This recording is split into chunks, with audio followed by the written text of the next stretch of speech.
all of this Digger stuff is gonna, I mean, I'm sensing that it's gonna be at least for the next, half a season.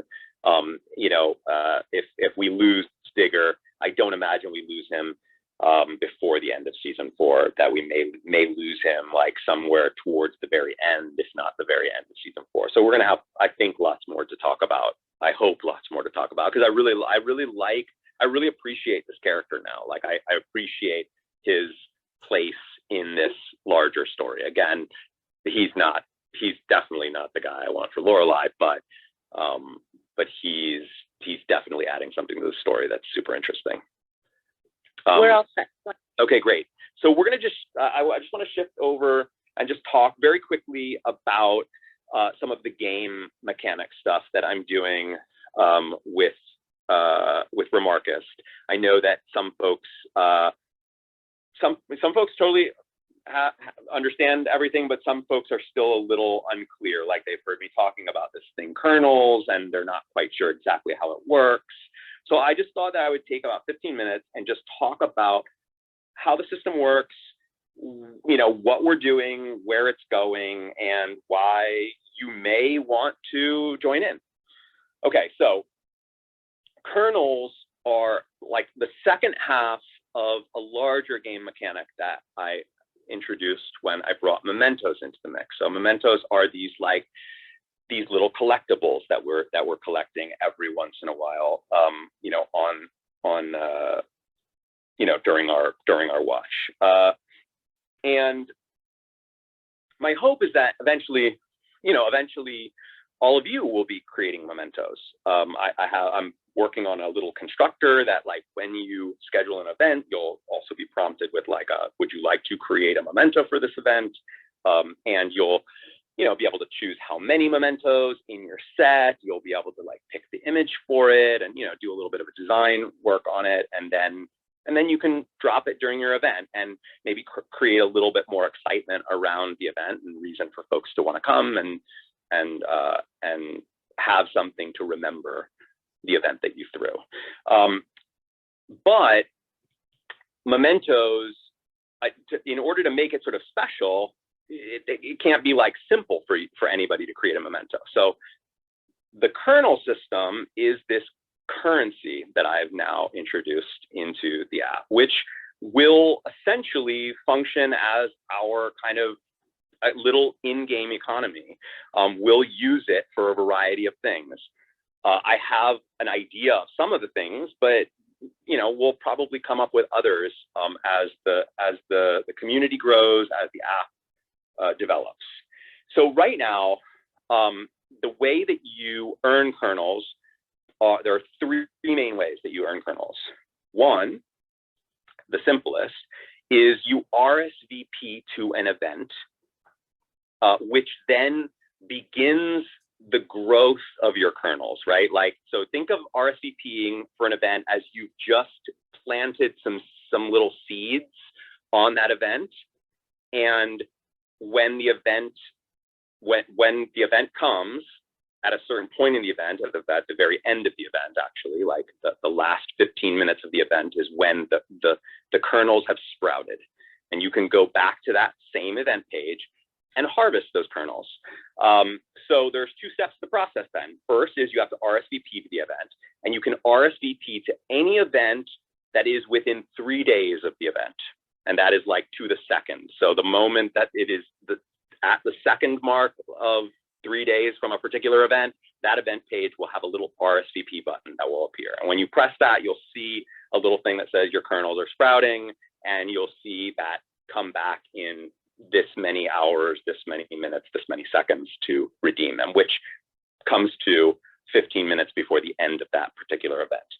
15 minutes after the event, your kernels die. So if you have not collected your kernels 15 minutes after, they're gone. You can't get them.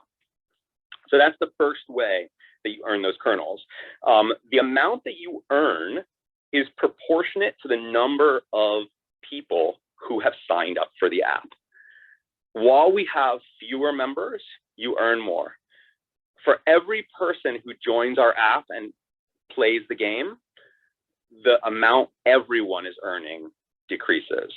And it's on, for any math nerds, it's on a logarithmically decreasing function, a curve. So it's actually quite high right now because there's very few, and that will start to drop fast.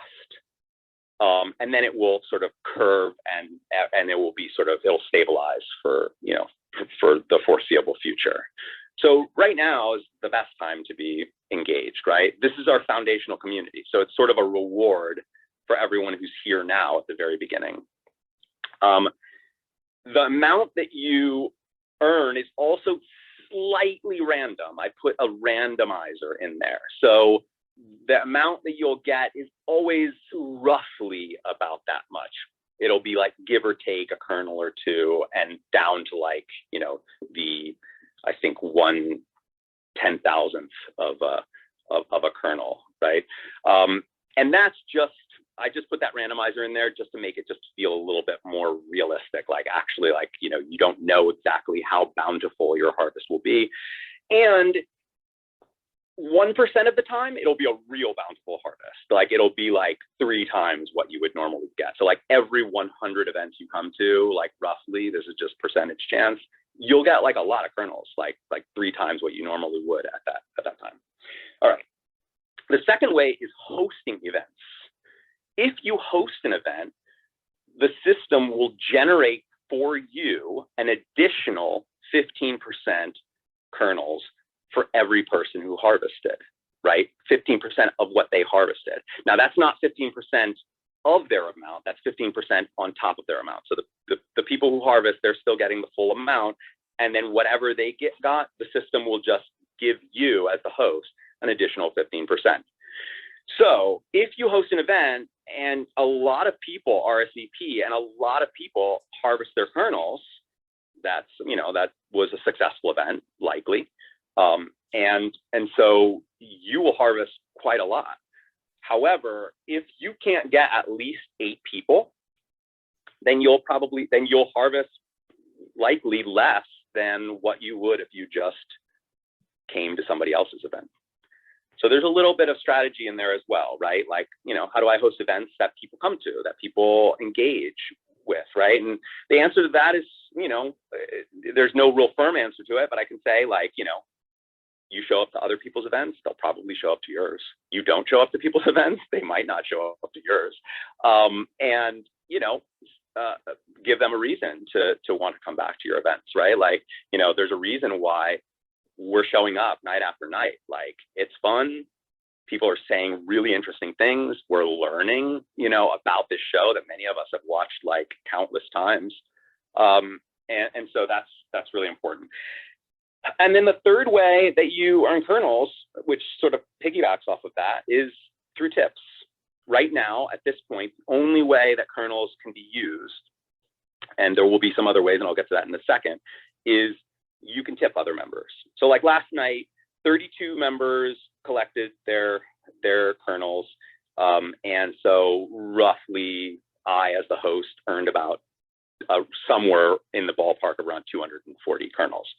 And I just basically just gave all of them back to people last night, just as sort of like an inaugural, like this is exciting, my first opportunity to tip. So I just tipped a bunch of people last night until I was basically out of all of that.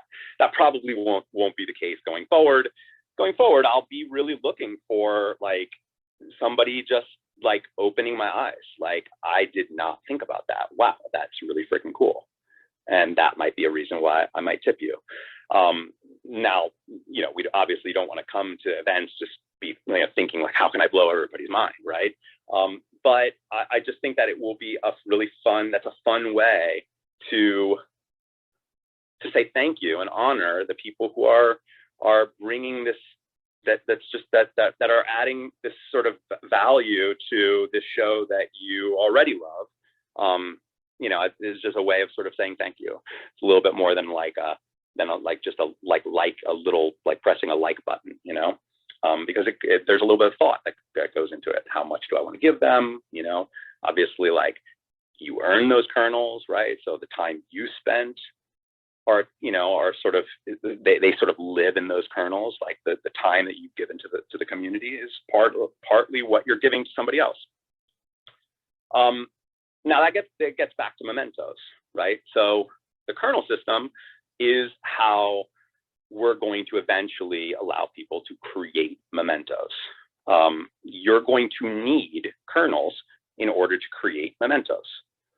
You will need at least one kernel for every memento in your set. So if you want to release a 100 memento set, you're going to need at least 100 kernels. And each of your mementos will then be made of one kernel. Think of it like that. Think of it not as you're spending for the right to create the memento. Think of it as you're melting your kernels down into the memento. And how many kernels are in a memento will sort of designate its class, so to speak. Any gamers sort of know that like game items typically have different classes, from uncommon, common to uncommon to rare to epic to legendary. So the same thing will apply here to mementos. The more kernels that are packed into them, the higher their class will be. That, combined with the number of them, but also combined with just the specialness of the event, will sort of determine what they mean to all of us. Those of you who have looked at your mementos that you've earned so far can do the math to see how much I put into each of those mementos. Those of you who got cat scratch can see that I put actually quite a lot into the cat scratch memento. That's basically it. And those different designated classes of the memento will also unlock things eventually for creators of the memento. Right now, we're using a set pack of 2,000 images that are mapped to the emoji keyboard in order for us to create these little images on our mementos. But mementos are more than just the image. They'll also be the background color. They're also the name that you give the memento. They're also the clever little description that you come up with for your memento. They're also the game that you put into creating a password that people are going to try and figure out in order to get your memento. But eventually, higher classes of mementos will unlock other things, the ability to upload your own custom artwork into your memento. And then we're going to actually collect mementos that were created, that weren't just created with a stock group of images, but created from an artist's mind, which of course, sort of plays into like fan art and fan fiction and all of that good stuff. That is basically where we're at with kernels and mementos. But eventually, like, we're going to expand that. Could kernels one day, well, they will one day be what we use to reserve a spot on somebody's couch. That's not just for the watch part of the episode, but it will also eventually be for both the pre and the post show. Why? Because we're going to need to know who was on that couch giving that insight, right? Like speaking during that insight, because as you know, these are all being recorded. So another potential use for the kernels is that people may have to use kernels in order to listen to past episodes. And if they do, we need to know who was in those past episodes so that we can distribute the kernels to everyone who was a part of that, not just the host who created the event.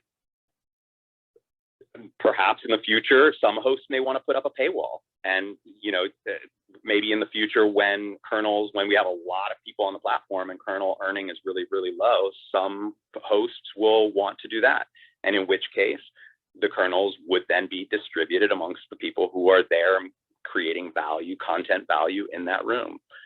So a lot of things that we can do with the kernels. But as of right now, we can tip, we can earn, we can host and earn. Pretty soon, I'm going to let you start building your own mementos, and we'll see how all of this goes. If we're enjoying it, if we're having fun, there's a feature request. If you have ideas for what you think we could do with all of this stuff, please send me a feature request, and I'll make it public to the community, and we'll see if people dig it. Somebody yesterday came up, sent me a feature request asking for notifications so that we can actually see who tipped us. Because right now you can't see who tipped us. And like, I had not, believe it or not, I had not actually thought about that until I got that request. And last night I like was lying in bed already, like in my mind, coding how I'm going to do that. So you'll have that like probably in a week. What's up? Streaks. Oh, right. Thank you. That's very good. Okay, so streaks. There is a streak mechanic in there. If you can hold on to coming to an event every day, you can build streaks. And streaks add multipliers onto your earning rate as an attendee, not as a host, as an attendee. But if you are a host of events with attendees who have streaks, well, that's very good for you as well, because you get 15% of their amount, which could be, you know, boosted very heavily by a streak. Streaks, there are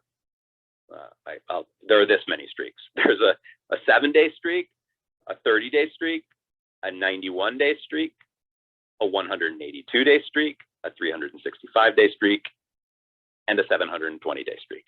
If you can hold past 720, it's the same for, you know, as long as you can hold past 720. Those streaks are in this order: 1.1 times whatever you would earn, 1.2 times whatever you would earn, 1.35 times whatever you would earn, 1.5 times whatever you would earn, 1.75 times whatever you would earn, and 2 times whatever you would earn. If there's no event, does that affect the streak? Correct. If there's no event, that affects the streak. Everyone loses their streak if nobody's created an event. So if I take a night off, for example, yeah, everyone will lose their streak. Oof, harsh. That's an encouraging way to use the app. I have a question. What about those of us who work at night and can't necessarily get in, you know, sometimes, or, you know, like, cause like last night I wanted to, but then there was a detour to Walmart, and so I couldn't. Or sometimes I get off a little late, or, you know, sometimes it's hard to be able to get on. Yeah, well, here's what I'm saying right now. Look, there's the way that this is set up, there's plenty of ways that you could like cheat the system, so to speak, right? Like you could, what counts as attendance?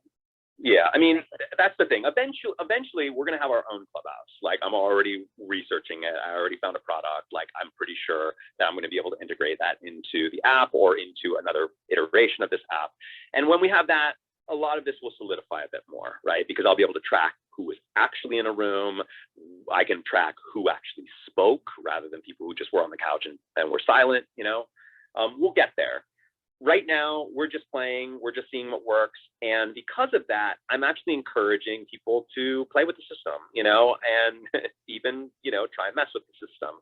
Obviously, don't try and break my app, but, you know, I don't think that there is I don't think that there's anything wrong with, for example, RSVPing to every event that you can RSVP to, and just showing up in the last 15 minutes, not even showing up, just going to the app, not even going onto Clubhouse, just going to the app when you know that half-hour window where you can collect, and just collecting your kernels. And the reason why is because at this stage of the development of this project, it's so early that we have so few members, you know, relative to like a larger social network, that somebody who's doing that is at least telling us that this is important to them, right? That kernels are important, because like they only mean anything to what we're doing here. So you shouldn't even care about them unless you cared about what they could do within this system. So if, for example, Shauna, you're saying like, you know, I don't know if I can make all of these events. Like if you think you can at least, you know, quickly go in and grab some kernels now and again, I would encourage you to do so. And I would say the same for all international folks who think that they can, you know. I just wanted to ask for the internationals, because 4 to 6 a.m. in the morning. Yeah, it's tough. No, I get it. It's really tough. It's really tough. So I think it's going to be tough even if you don't hack the system. But I guess what I'm saying is, don't feel at this point, at this stage, don't feel like, oh, I'm kind of cheating. I didn't really go to this event. You know, I shouldn't be collecting these kernels. The kernels are the game. Like kernels is part of the event. So, you know, by doing that, it's like the people who are at the event are there at the event because they're enjoying themselves, not necessarily because they're grabbing kernels, you know, like, and of course they are grabbing kernels if they RSVP to the event, you know, but again, what I'm saying is that like all of this game stuff is a part of Remarcus. So if you care enough that you're like, I don't want to lose my kernels, then I say all for it because you're telling all of us that you care about this, and that's worth something. To speak to the international thing, there's no real hard and fast like solution to this right now. Okay. I am going to be reducing the number of episodes that North Americans have access to once I begin removing our Sunday and Saturday night episodes. So that means that North Americans and those folks in Oceania, like we have some Australian folks, will have at least 2 less episodes per week that are snugly good for them. You know, so that will help the internationals a little bit. But my hope is that eventually international folks are scheduling events like without me, you know, on their own time. My hope is that eventually the community starts creating stuff outside of these particular watches, and that international folks do that as a service to the international side of this whole project. That John, might not happen I immediately. need your help, John. Yeah. Okay, it's quick. So yeah, I like this game and all, but like for example, today I was trying to. I mean, I've been RSVPing to the events for today, and I got up early and blah blah blah. I did all the good stuff, and I was listening to you all. But then my app it is always like not working. So for example, I RSVP'd, but then I could never like grab my kernel. No, what's the name? Oh fuck! I'm sorry. Kernels. Yes, kernels. Yeah, I couldn't grab it, and then I'm like, oh man, will I be able to grab the next? So I'm not disappointed or anything. I'm just asking first. You think it's because I have an iPhone and I'm using Google Chrome? You think it would be better if I switch to Safari like you explained us? Or definitely. If you're actually accessing the app through the Google Chrome browser versus having put the app onto your home screen, which is what you can only do that. You can only do that from the mobile Safari browser. The Google Chrome browser doesn't allow it. I would also say, yeah, I mean the Google Chrome browser. I don't know how stable it is with this. I also will say, as many of you have noticed, the app does refresh. Now, part of why that is because I'm doing a lot of work right now on the, you know, like I'm building, you know, and so very often I'll be building something and somebody will be on the app, and like, because I do a refresh, it refreshes you. But, you know, there's also just quirks. Like I'm not an expert at this. I'm learning how to do this too. Like I'm learning a variety of things. This is like my first time like really building. I mean, I built another app before, but this is the first time that I've ever built an app for a community. So what I'm also learning are like the sort of the quirks of this with other people rather than just like in a bubble. So just bear with me. It's not gonna be perfect. I'm trying to make this as fun as possible, but I would suggest that you go to the app on mobile Safari, you do the thing where you add it to your home screen, and then you just only access it from there. Okay, Don? Yeah. What time did you want to open before Todd shows up? Because it's 10 after your Oh, yeah. Okay, so anyway, that's that. If you have any other questions, DM me, you know, or we can talk about it, you know, post shows going forward. We have another 20 minutes, and I would, you know, like to hold to what I set this episode or this particular event up as. I would like to talk a little bit about Festival of Living Art. Where would you like to start? Because I do remember you listing off about 6 or 7 different things that happened during the episode that you were excited about the other day. The thing that I'm most excited about is just like, I couldn't get over it. I wrote Sean a message afterwards. I was like, dude, your performance in that was like like, I mean, it was the best I've ever seen. I mean, and I've seen him in a lot, you know, throughout our days, like, you know, in school together and whatnot. It was just absolutely incredible. It was so nuanced and so layered, which the Kirk character is not a very layered character.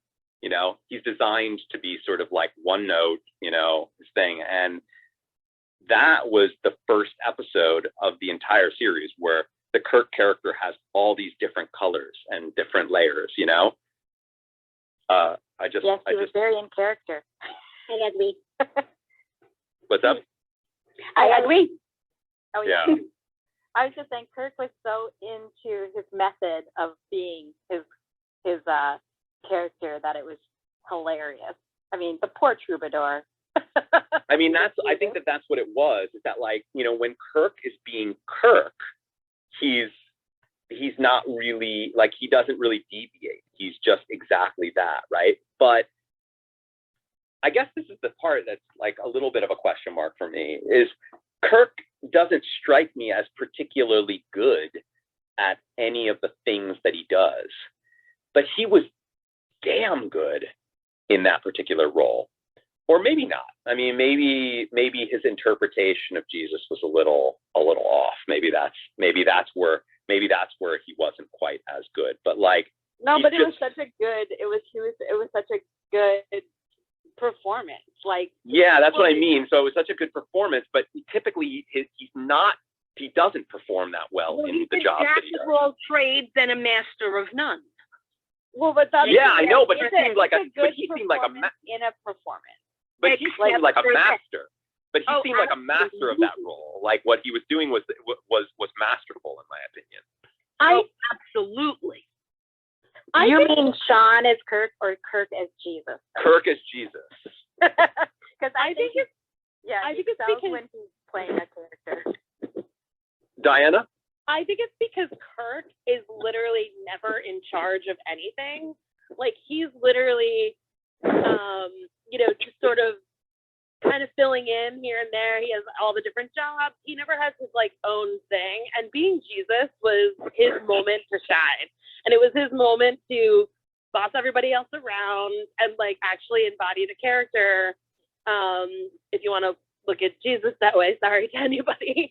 That might be offensive too, but like, I really feel like that is part of what's happening here, is that he's always kind of like just filling in a role here and there and not really the star of the show, but Jesus is the star of the show. And so he gets to really, really, really embrace that. And I think he thinks it's fun.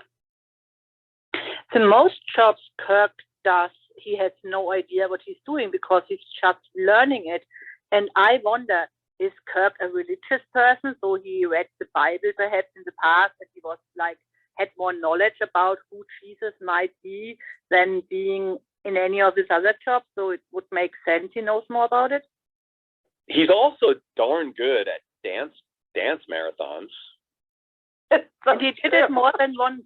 So I think he did it more than once. And a lot of jobs he probably did only for a week. And I have the feeling if he does something more than once or learns it, he's really good at it, but he's not good if he doesn't get a lot of He's amazing at doing the robot.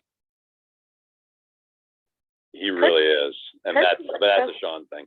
Yeah, he does well at the beauty shop when he's working at the beauty shop. Kirk has been there multiple times now, and he seems to know his beauty products. So is it a matter of, so it's a matter of like, if Kirk is given enough of an opportunity, he can eventually master these crafts. So that would suggest that he has spent a lot of time studying Jesus. I mean, there's no other explanation for how well he understands the history of that character, the narrative, He does ask what he should read to and read they up said on the Bible. Yeah, and they told him to read the Bible, but he probably went home and read it.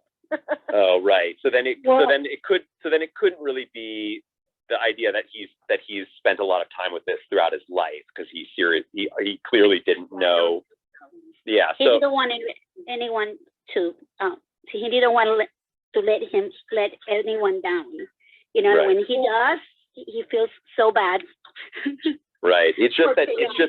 it's just that he has let people down in his jobs before. Yeah. Like he hasn't done a great job before, and in this one, he just crushed it. It was just just perfection. I mean, like with of course the sermon being just the pinnacle of the character in the episode, you know, getting everyone to like realize that we can't quit now. I mean, just thinking about it is just delightful. I think there was a missed opportunity for a really great scene between Kirk and Mrs. Kim, like sort of a tutoring session, like tell me everything I need to know about Jesus. Oh my God, yes. I would have loved That would have been so amazing. Oh my God, yes. Oh, that's a piece of fan fiction. That's a piece of fan fiction. All right, we only have a little more than 10 minutes. Let's shift over to Luke and Nicole. And harvest your kernels for this event, guys. Oh, right. Harvest your kernels for this event. This event has a kernel harvest as well. It's only an hour-long event, so that starts now, or started a couple minutes ago. Okay, so here's how I'm feeling about that. I'm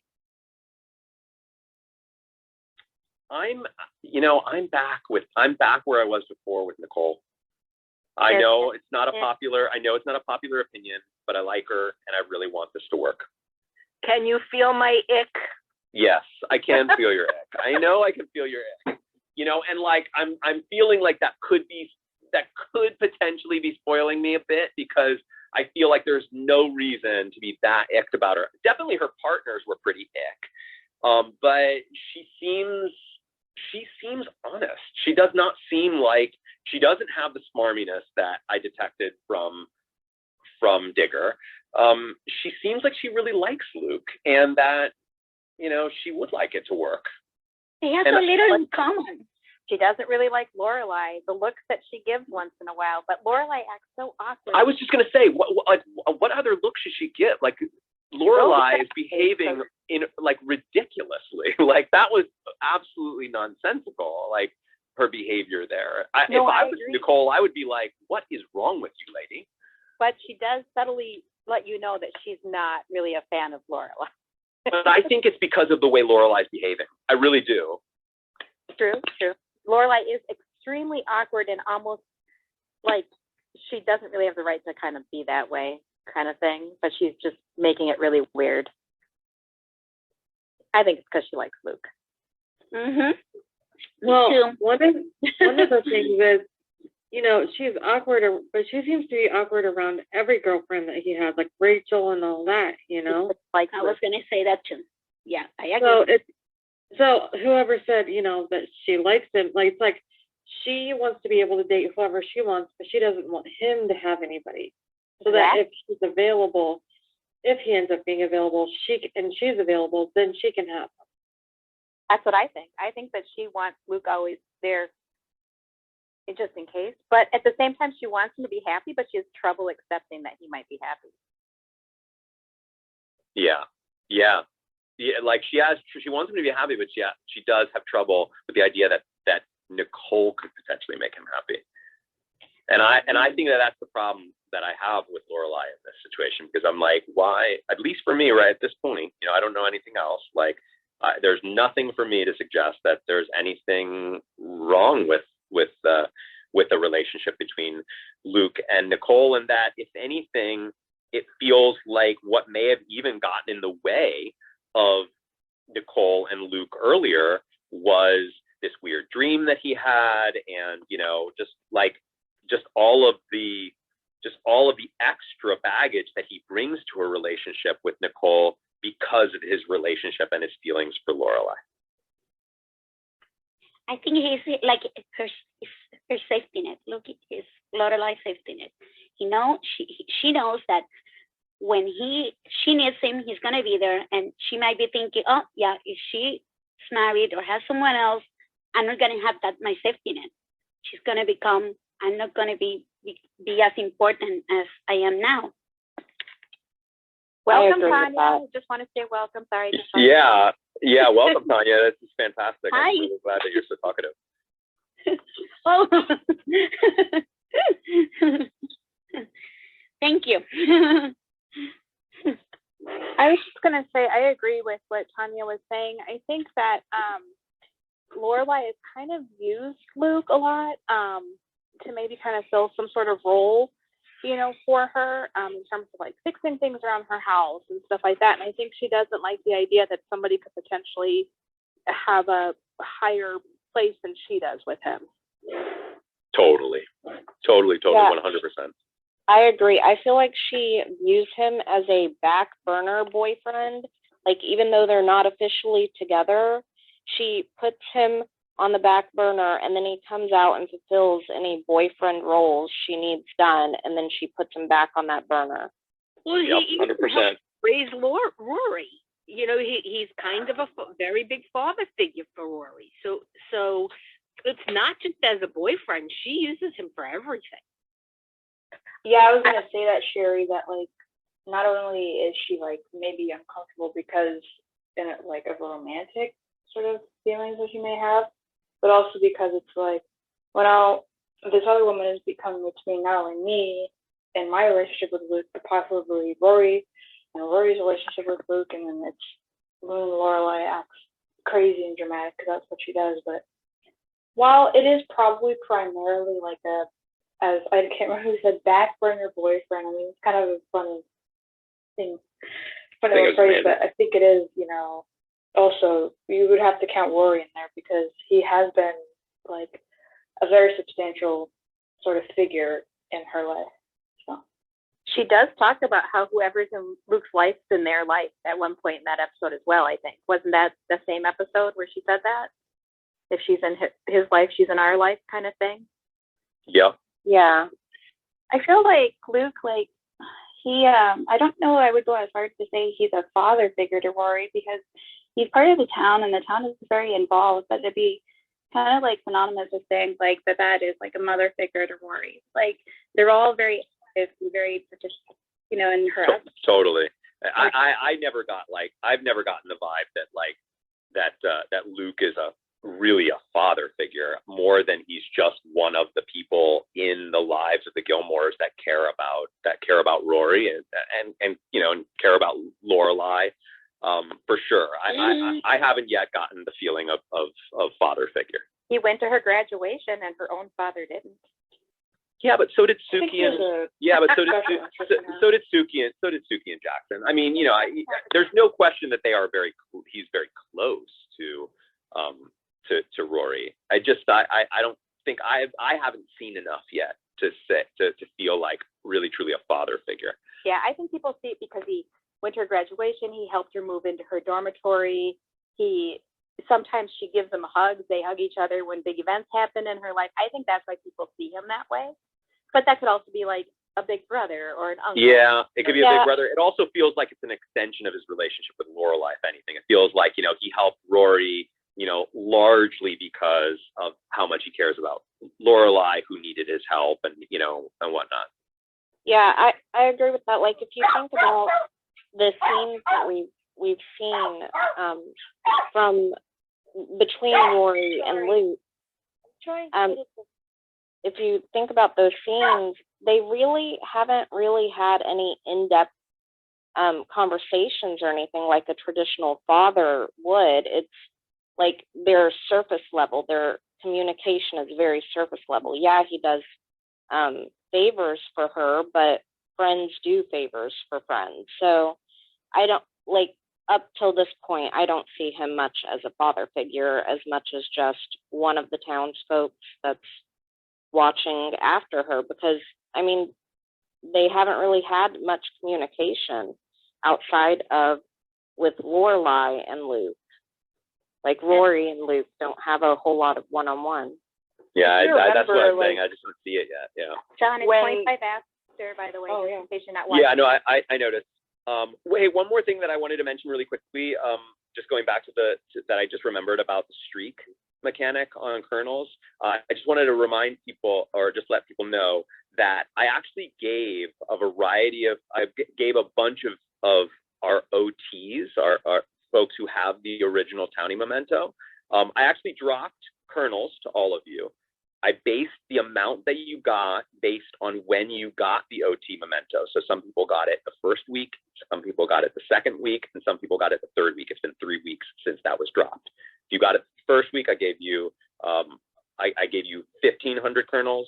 If you got it the second week, 900 kernels, and if you got it the third week, 350 kernels, which is approximately what you would have earned if you had been harvesting every episode since those weeks.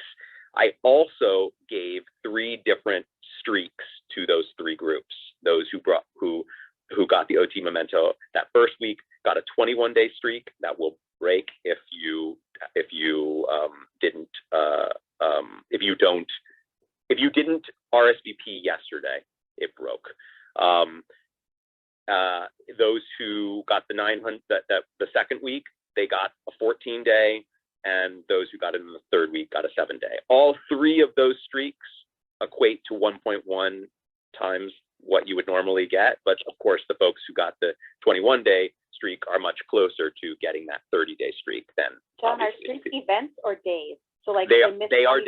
They are days. So all you need is to go to one event during that day, and you've made your streak. So it's a daily streak, not an event streak. I had a thought on Lorelai. Is there Yeah, Zach, you wanted to talk about Lorelai? And then in 3 minutes, I'm going to close the room, or actually I'm going to leave the room, which is going to actually put somebody else as a moderator. I would suggest you all also start leaving the room until the last person's gone and the room will close, at which point I will open my next room, which will bring Todd up onto the couch immediately. All right, Zach. I had some thoughts on Lorelai, and I think maybe part of it's already been said, and it's going to be unpopular opinion, but hear me out. I think Lorelai, most of the relationships she had are of convenience for her. I mean, her circle is small, but Suki, she's close to. Michelle, she was close to. Obviously, Rory, but her parents, Luke, a lot of these people, I don't think they're like real relationships for her, but they're more of a matter of convenience. And that's nothing against her as a person. I think it has a lot to do with her upbringing, not having a lot of love from her parents, her relationship with Chris, getting pregnant at 16, leaving home. So I think that's part of her character and her character development. I don't think it makes her a bad person. I just think that makes her a complicated person, but I don't think she has a lot of real relationships.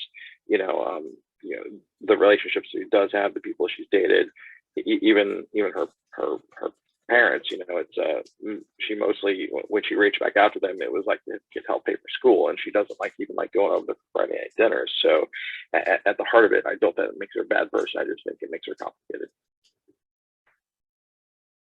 Yeah, I agree. And with that. I think a lot of people off. Sorry. I think No, not at all. I think that's that makes complete sense.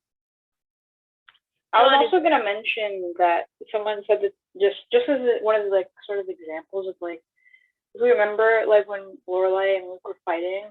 Todd Lowe just joined as a I just listener. saw that. I was going to say. Sorry, Lily. Yay! I'm still gonna close the room out just because I have that other event in the calendar. I also need to go to the bathroom really quickly. Todd, you're listening. I'm going to be closing this room out, and then just give me a few minutes to go to the bathroom, and then I'm going to open up a new room, and you're going to actually be with me up there on the couch. So just hold a beat. You'll see that room open. But I'm going to actually do that right now. I'm leaving the room. Welcome, Zach. I would suggest you all leave as well. Welcome. See you guys later. Yep. Bye.